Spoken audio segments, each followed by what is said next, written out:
أعوذ بالله من الشيطان الرجيم بسم الله الرحمن الرحيم الحمد لله والصلاة والسلام على رسول الله وعلى أهله وصحبه من والاه. My dear brothers and sisters in Islam, welcome to Sunnah Fix, our weekly study of the hadith of our beloved Muhammad sallallahu alaihi wasallam on mannerisms. And currently we're in the chapter of Kitabul Mizah or Muzah, which basically means etiquettes of joking around and having fun with each other, being comedic. And last week, we actually started discussing some of the guidelines when it comes to you going about poking fun at somebody. And I think that's so important because a lot of people don't know the difference between joking around and belittling somebody. And you can so quickly hurt someone's feelings, and then you can say, I was just joking. So knowing that difference between muzah and sukhriya in Arabic is very critical. So we talked about that last time. If you missed that section, that discussion, I encourage you to go on our YouTube channel, ISM Core, and just catch that episode there. Today, inshallah, we're going to move on to the next narration from a famous tabi'i. Now, if you don't know what a tabi'i is a student of the Sahabi, the companion of the Prophet ﷺ. He either saw the companion, studied with the companion, and this famous tabi'i that we're going to be learning from today, his name is Bakr ibn Abdullah al-Muzani al-Basri. Now, what will tell you who Bakr ibn Abdullah is? He's actually one of the great students of Anas ibn Malik. Now, a lot of folks don't know, Anas radiallahu anhu, towards perhaps the latter half of his life, he actually settled in Basra, and he produced an army of scholars. So you may have heard, for instance, names like Al-Hasan al-Basri, that's a student of Anas ibn Malik. You may have heard of Muhammad ibn Sirin. You may have heard of Qatada. You may have heard of Humaydun al-Tawil or Thabit al-Bunani. All of these are famous students of Anas radiallahu anhu. Literally, he left a giant wave of scholarship behind him. One of them is Bakr ibn Abdullah. And they used to say about him that kana min khiyarin nas. So Ali ibn al-Madini, he's considered like the rating agency when it comes to hadith transmitters. And his words carry a lot of authority. So you know how in modern times, your bonds, if your company issues bonds or a government issues bonds, there are certain agencies like Moody's, they actually rank the strength of your bond. And based on their rating, it carries a lot of weight with the consumers.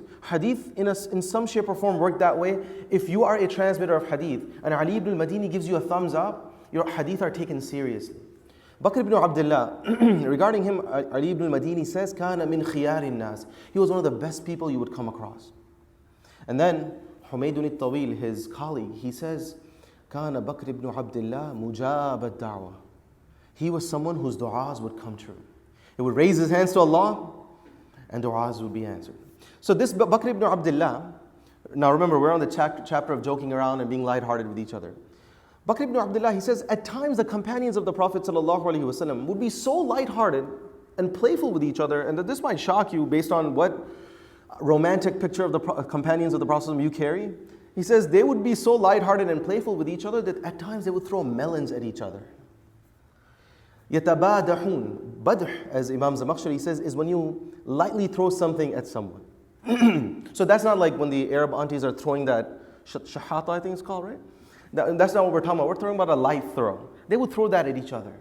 But what are they throwing? Melons. Now, obviously, we're not talking about gigantic watermelons because at that point, that's not a play, that's a punishment, right? So obviously, they're not engaging in that. But nevertheless, they're not throwing water balloons at each other either. You know, that's for us, the softened generation. You know, we don't want to break a nail or whatever, so we just throw water balloons, or we throw just tweets at each other now. They were real men. They would throw melons, yo. And now, this is the first part of the equation, or first part of the sentence. Then he says, but when things got real, كانت الحقائق كانوا هم الرجال. When things got real, they were true men. So, I like to put it like this. When things got real, they became real. And subhanAllah, the companions of the Prophet ﷺ, that's who they were. Now folks, what are some lessons and benefits that we learn from this? Few benefits inshallah, and then we'll call it a session. The first benefit you and I learned is that companions weren't always uptight. Like these are not people who are like sad and serious and moping around all the time. They're not walking in rukus around each other, you know? Rather, the companions of the Prophet ﷺ, as the Prophet ﷺ would tell Hamza, sa'atan wa sa'a. At times they were laid back and chill, and at times they were serious, and they were focused, and they were driven. And they would be able to toggle between the two. And it's this moderation that made them the best. You know, Allah says, ummatan wasata, you're a well-balanced ummah. Have you ever looked at a mountain? the middle of the mountain is its highest point. It's its peak. As if the companions of the Prophet are the best generation because they're right in the middle, that happy medium. They had this ability to be moderate and balanced and composed like that. And Umar bin Khattab radiallahu anhu, on that note, said something so beautiful. He says, إِنَّهُ لَا يُعْجِبُنِي أَنْ يَكُونَ الرَّجُلُ فِي أَهْلِهِ مِثْلَ الصَّبِيِّ. Check this out. He says, it amazes me, it impresses me that someone who, when they are with their family, they're so lighthearted, playful, and jolly as if they are a child. You know, upbeat like that. But فَإِذَا بُغِيَ مِنْهُ حَاجَةً. But when a serious situation arises, وُجِدَهُمْ رِجَالًا or وُجِدَ رَجُلًا. When a serious situation arises, you'll find this person to be a true man. All of a sudden, they have the ability to now shift gears into seriousness and handle the situation that arises. And folks, that leads me to the second benefit that I wanted to share with you. And that is, as Muslims, we have to master the ability of what I call zooming in, zooming out, toggling in, toggling out. When I say zoom out, I mean that at times we have to be able to chillax. We have to be able to be playful and lighthearted with each other. And at times, when important situations arise, we have to be able to put our itch of laughter aside and give the situation the gravity it deserves. And honestly, I try to teach my high schoolers this very principle, but obviously it applies to beyond just high schoolers, to adults as well. So sometimes what will happen, I'll start my class, I'll start out with joking around, or I'll just flame somebody. And now what happens, we're laughing, we're having a good time, and things are going great. But now I need them to shift gears into seriousness. And what happens? They have a hard time doing it. The gear gets stuck. And you'll always have this, one annoying kid sitting in the back who's trying too hard to be funny. He'll still throw in a comment anyway, and Habibi, we're no longer in the laughing phase anymore. But they can't change that state. And on that note, nowhere do you see this more glaringly obvious than before the prayer. So we pray the Dhuhr prayer together. So obviously now they've been sitting in classes for a while, so when teenagers are all going to be now stampeding the masjid, obviously they're going to be, bumping into each other and do what teenagers do. So that's understandable, that's fair, they're talking, they're socializing. But now iqamah happens, and guess what? They're still throwing elbows. Now Allahu Akbar is being mentioned, and they're still laughing till the very end, and you're hoping at that moment they can shift into seriousness. Like Ali radiallahu anh, he used to, right before saying Allahu Akbar, his face would become pale. And he would be asked, why does the complexion of your face change? He would say, do you know who I'm about to stand in front of? Toggling in, toggling out. That ability is really, really important. On that note, when it comes to zooming in and zooming out, one more side point to make is that some people, I'm sure you can relate to them, some people are just very uncomfortable with serious conversations. You know what I'm talking about? God forbid you had a conversation about hereafter in front of them. God forbid you talk about grave in front of them. They just can't handle any serious conversation. Everything needs to be lighthearted. Someone always needs to take the edge off. And that is also another extreme where you can't summon the feels necessary to remind yourself the true purpose of life.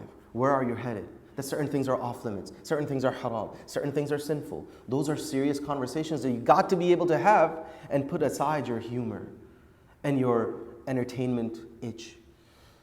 Now, third benefit I'd like to share with you from this hadith of the Prophet, this narration about the companions of the Prophet.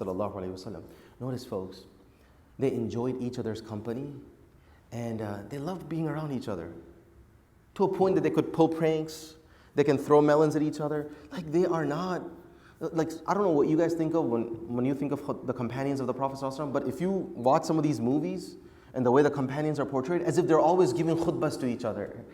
That's not who the companions were, and I'm trying to break that imagery that a lot of people carry. The companions of the Prophet ﷺ, they weren't always talking at each other, preaching and pontificating. They were talking to each other, having peer-to-peer conversations and having fun. And folks, the lesson for us as families, especially as parents, it's important that you have those laid-back moments with your own family. The time to time you have, water gun fights with your kids. The time to time, you go, play pickleball with your kid. These moments are important. Now, obviously, you have to be in shape to do that with your kids, but a lot of us are so out of shape that 5 minutes of running will be followed by 5 hours of rest, unfortunately. Some of us are, again, I remind myself before I remind anybody else, some of us are so out of shape that Our idea of playing around with our kids is just laying down. Let's stack pillows on daddy today, you know, and that's just the style of play every time. And Abu Salama, he says that the companions of the Prophet ﷺ, now listen to this. He says, لم يكن أصحاب رسول الله صلى الله عليه وسلم متحزفين ولا متماوتين. The companions of the Prophet ﷺ, narration comes in Al-Adab Al-Mufrad that we're studying.